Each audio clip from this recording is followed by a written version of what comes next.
Okay, so hi everyone again, and my name is Alexey. I'm working in a company called Citadele and organizing events here at GDG Riga, at Mobile Development Latvia, at Drupal and Conference Riga Day. And what is today's topic? Today's topic is automate the mobile. So you as a developer could rest easy and relax in Tenerife or whatever. So first, 3 stupid lines. Who are you, an Android developer? Please raise your hand. Okay. Who are you are an iOS developer? Okay. Who of you is a Windows Phone developer? Okay, great. And next question, cross-platform development. Who is doing it? Okay. So as we can see here, we have multiple platforms and multiple approaches how we can develop mobile apps. And for each and every approach, we need an infrastructure. So in this talk, what we're going to do. First, let's talk about the landscape of architecture, of infrastructure. What should you have installed for your project to function correctly and smoothly? Second, let's build that environment.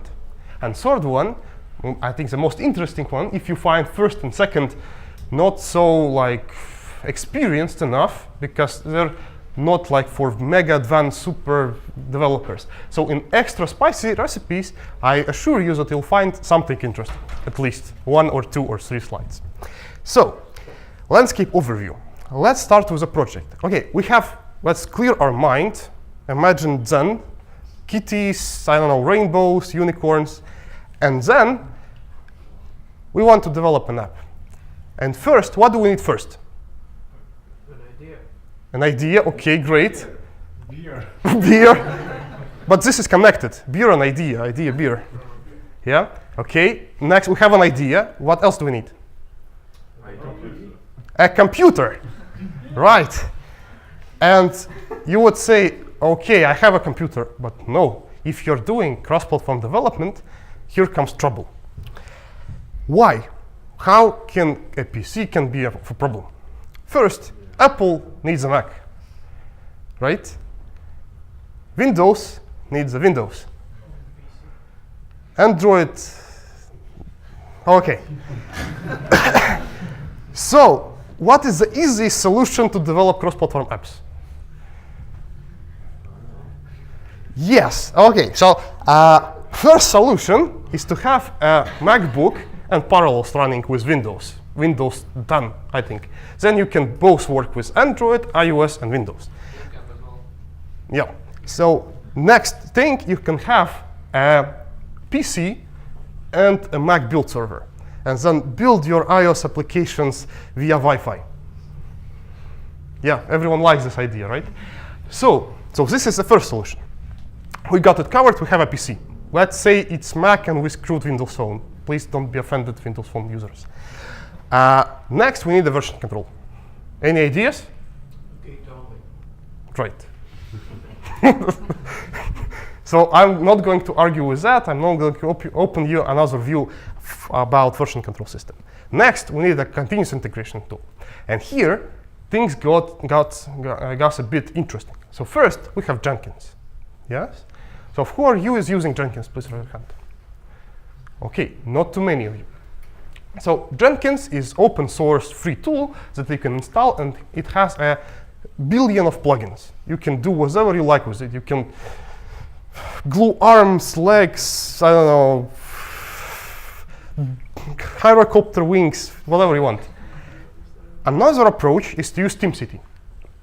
So TeamCity is a product of JetBrains, and it has a lot of plugins already covered. So you can think of TeamCity as Jenkins with plugins that make sense. For money. For money, but free for small teams. So also, TeamCity does it makes it easier to handle clusters.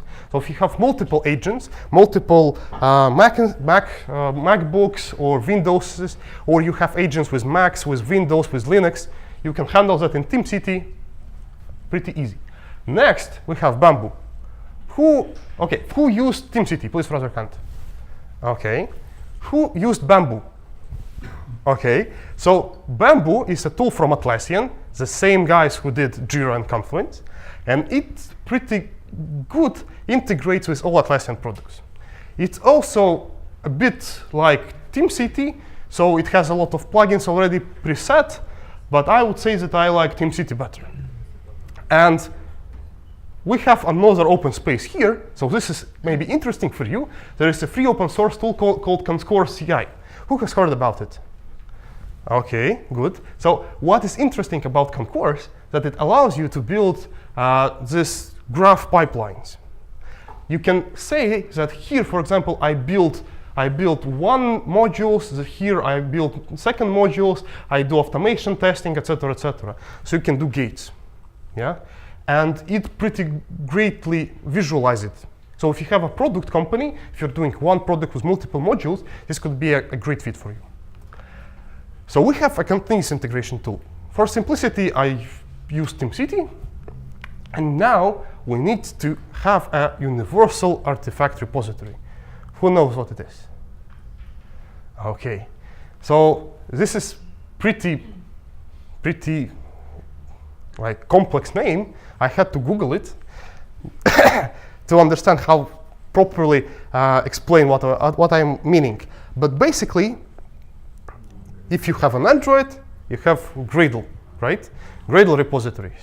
You're downloading Gradle artifacts from Maven Central or JCenter. If you have Mac, you're using either Cocoa Pods and downloading from GitHub and building it, or you have Cartouche and you can also download and build stuff. In Windows Phone, you're using Nugget or Nugget, Mac Nuggets. Yep. So if you're developing Xamarin, Nugget is your choice.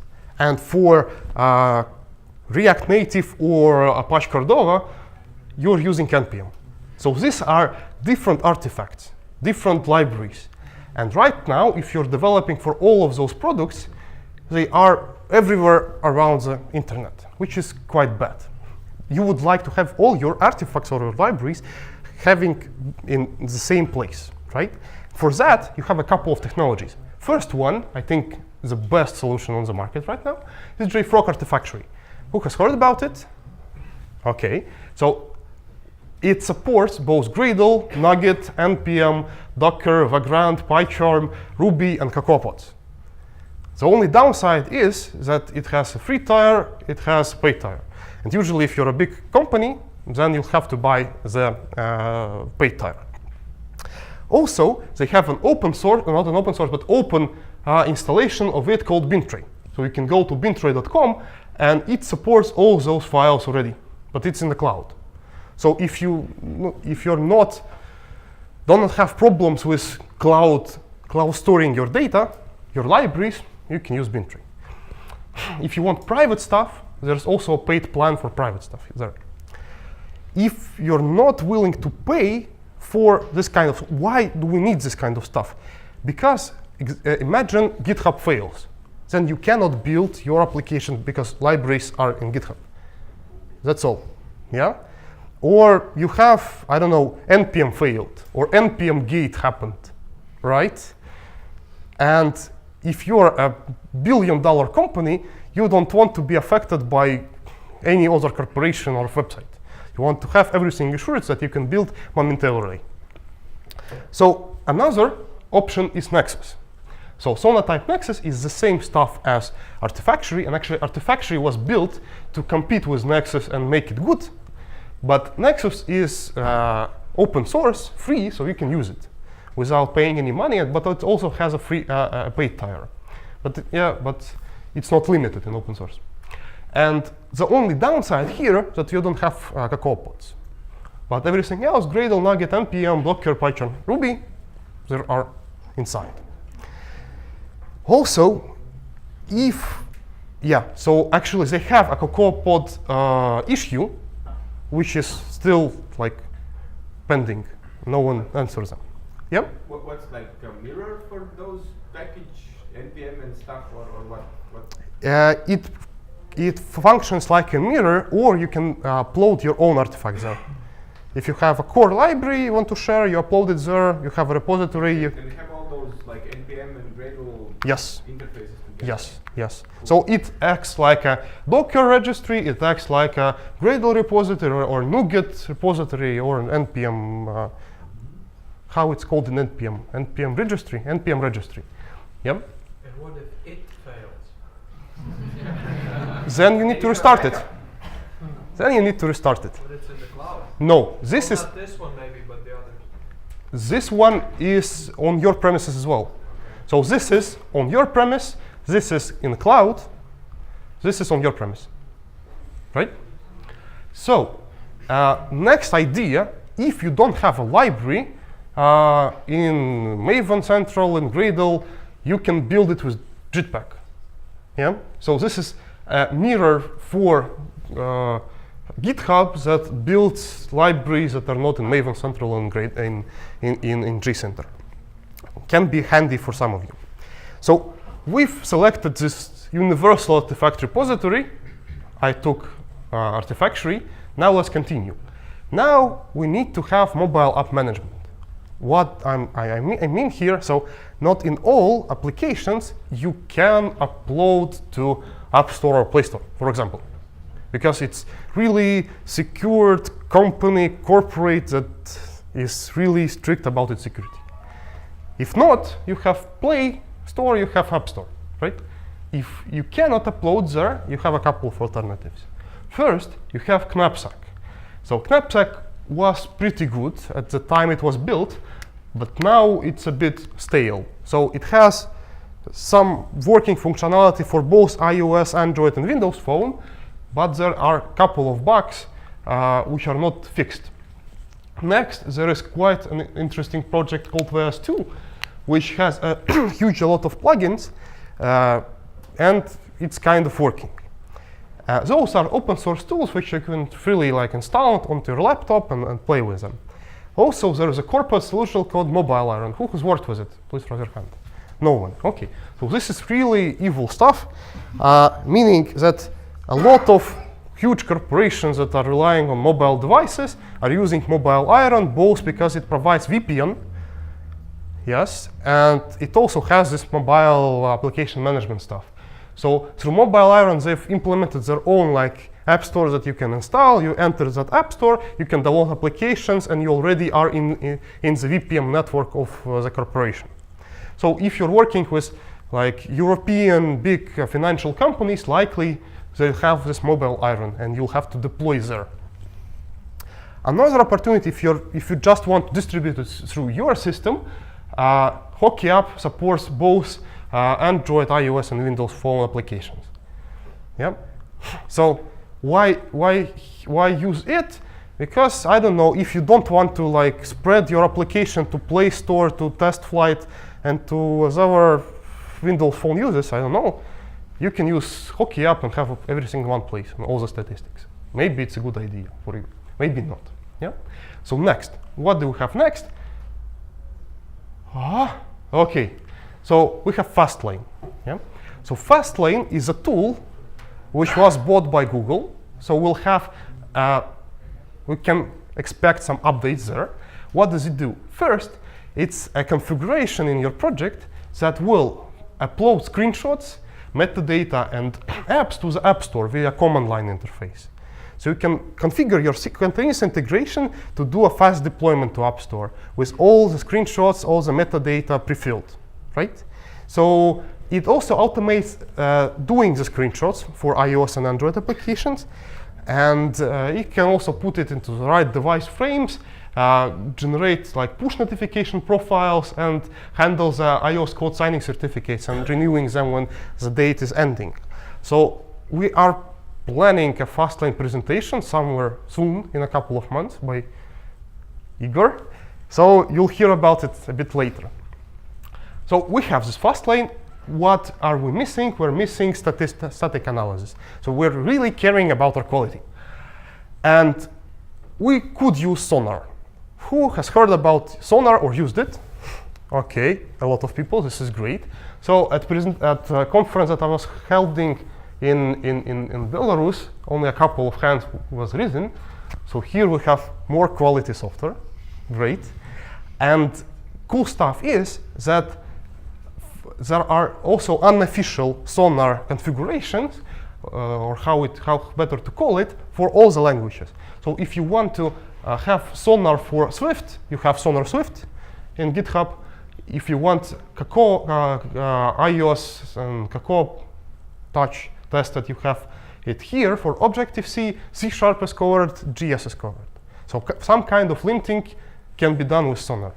Of course, Java part is like the best supported, because Sonar was built as a like with Java is one of the foundating tools, foundating languages to support. So we have the static analysis. What else can we bring into the landscape? Analytics, right? With here, the answer is pretty simple. 1 year ago, you would say Fabric, right? Because it's cool.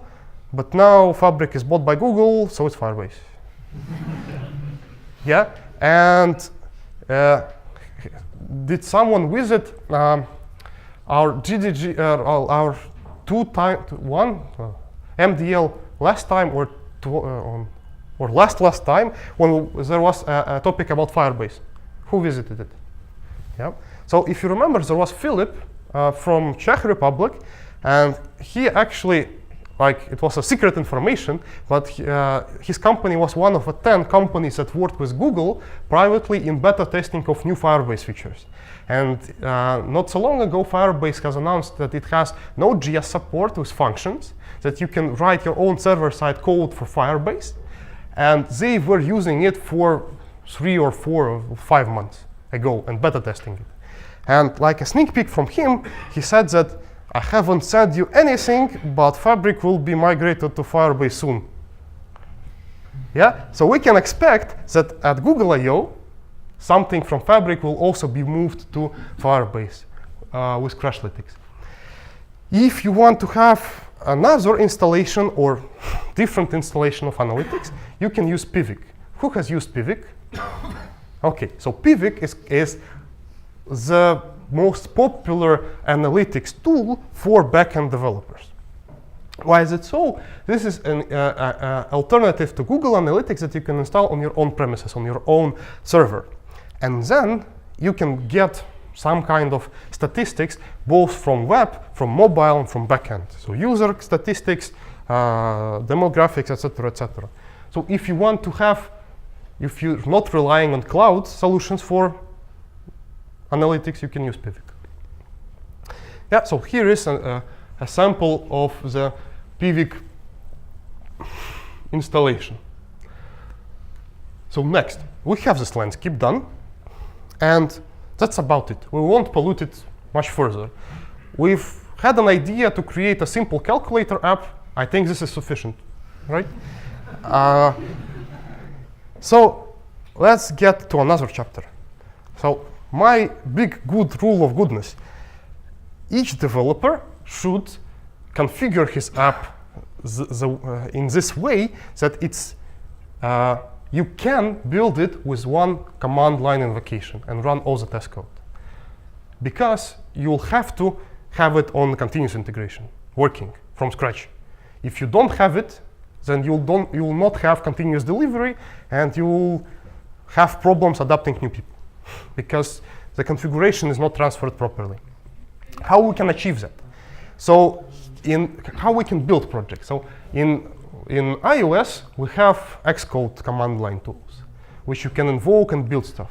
In Android, it's Gradle. In JavaScript world, it's NPM. Well, it's not NPM, but it's NPM. Yeah, right. It's NPM. In C# world, it's MS Build. So again, from my perspective, it's not a good idea if you're writing a cross-platform app to support all those different build scripts in different languages. Because you want to add additional feature, you need to add it everywhere. How you can do it? We want something to rule them all, right? Who can do it? Angry elephant, yeah? So Gradle. Gradle is an ACE framework for constructing DSL for other platforms that are not Java. And there are a lot of different tools, both for Scala, for Objective-C, for, I don't know, Groovy, for JavaScript, that are in Gradle. And in the previous companies that I worked for, we've created a Gradle mobile plugin, so to call. And this Gradle mobile plugin could build iOS, Android, and Xamarin application in one place. So if you want to take a look, feel free. It's CTCO Gradle mobile plugin. What could it do? You could configure and say that you have an Xcode configuration, what kind of SDK you're using, what kind of configuration you're using, etc. And if you're building Xamarin, you'll have like both stuff. So in this way, everything is configured in build script. Both the dependency management, both the multi-profile build. What do I call by multi-profile build? If you're doing backend, likely you'll have different installations of servers. Train, dev, production. Like you have different certificates. You'll have to somehow provide the certificates for builds for different applications. If it's a production, then you need to pass the production certificate. You need to provide passwords differently because you don't want to have everything stored in your APK. The production password and etc. etc. So we've configured it in this way that all the platforms are supporting the multi-platform builds. You could say that here is a configuration for dev, for prod, for train, and it builds it without any like not used stuff in APK or IPA. Dependency management. So we didn't like Cocoa Pods and Carthage. Actually, Carthage wasn't built at that time when we started this project, but we've created our own that used compiled zip files. So basically, we compile the libraries, we store it in this universal artifact storage, or how the heck it's called, I don't remember, basically in Artifactory. And then it was faster for our application to grab the zip files, deconstruct them, and you have everything ready, instead of compiling each library from Cocoa Pods. So here, yeah, you have everything stored from Artifactory, you can grab it, it's working. So let's imagine we have some kind of build script for all of our projects, let it be Gradle. So we've established our idea on how we want to build this cross-platform app. For simple apps, native ones, if you're only writing Android or iOS, this will not make sense. Maybe this part will do, but you don't need to unify them with Gradle. So only for cross-platform stuff that you want to support all the platform at once. And now let's jump to the interesting part, extra spicy recipes. Do you have a problem with managing Android build tools version on CI? No, this is likely because you know how to handle with experimental flag at that point of when I wrote the presentation called SDK download true. So if not, if you don't have this ready, you'll have to install on each build agent an Android SDK with the same specific version for your application. If you have multiple applications that you're developing at the same time, and they are using different kind of SDK, you'll have to install each SDK separately, right? So with this, it will automatically install all the SDK needed for Android. So this could be handy. You'll not have to upgrade your build server each time when they release a new SDK version. If you're looking into cross-platform UI test automation, there's a cool framework called Appium. Ulvis already told about it, but if you want more information, we had last year Dan Kuller, the creator of Appium. He was on Riga Dev Day, so there is a presentation, you can take a look, and he's explaining everything from start to finish, how to use Appium. Okay, so how to get a cheap on-premises device farm? Likely you want to test on different phones, how to do it. So first, if you don't have actually phones at your hand, you can use Genymotion Gradle API. So Genymotion Gradle API will allow you to start up different versions of Android SDK with different screen sizes on your laptop. So in continuous integration, you can automate and say that I want to have 10 images of different screen sizes and versions, start them up, and then in the same Gradle start the UI tests. Also, Genymotion not long ago announced that it supports AVS right now, Amazon Web Services, right? Amazon Web Services. So even if you don't have servers, you theoretically can run it on Amazon Web Services. So I've run it for 20 minutes, and I was billed $3. So this is, and it was a large image, so you can gradiate. So it will not be that expensive, but not cheap. So you can expect, if your continuous integration will run it, expect a bill of $100, for example, a month, right? But it's a great idea for companies that don't want to have their servers on their own, right? Also, there is a cool framework called STF, OpenSTF, that allows you to connect to a device farm your devices, and they have a portal which interacts with everything. So you can start different devices. You can drag and drop APKs there. So this only works on Android, and shows the screen size, test it, etc., etc. So this was a great find when I actually found it on GitHub. Next, are you tired of creating separate routine and non-routine images? Yes, we hate it. Yes, yes. Everyone hates it. So how can you handle it? Hear me out. So there is a project called 9-patch resizer that resizes your images to any size. And you can integrate it to your Gradle builds or whatever build. You can say that here is a big image, 9-patch resize, it resizes it. And you have 50 images in different directory. So if you want to invest time, you can put it here, and all the images will be automatically generated. Next, another problem that we've encountered is that if you have an iPad, you have multiple installations of same application, like dev, prod, train. You can easily misplace and misclick the one that you open. I want to open the train one, but I open the dev one because the image is the same, right? The title is the same. So there is a great library called Tunnelator, which features a Java API for resizing and adding watermarks to images. And again, you can implement that into your Gradle builds and say for dev environment, add dev in red letters for your application. Yeah? And this is quite easy. So this is all that you need to do to actually make it happen. Yes? So before you build your Android application, you say, here is the original image, I want to add dev, and that's it. At the end, you just need to do git reset. Quite simple. Localization, right? So if you're doing iOS and Android, and you have the same strings, how to work with them. There is a tool from Evernote called Search, which allows you to have an internal translation memory database and store everything in one place.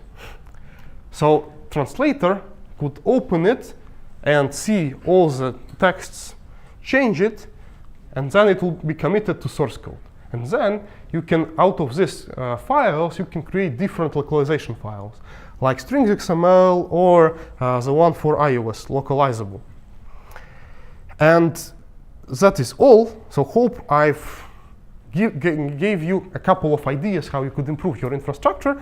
Thank you. This is all from my part. If you want, follow me on Twitter. I post cool stuff there.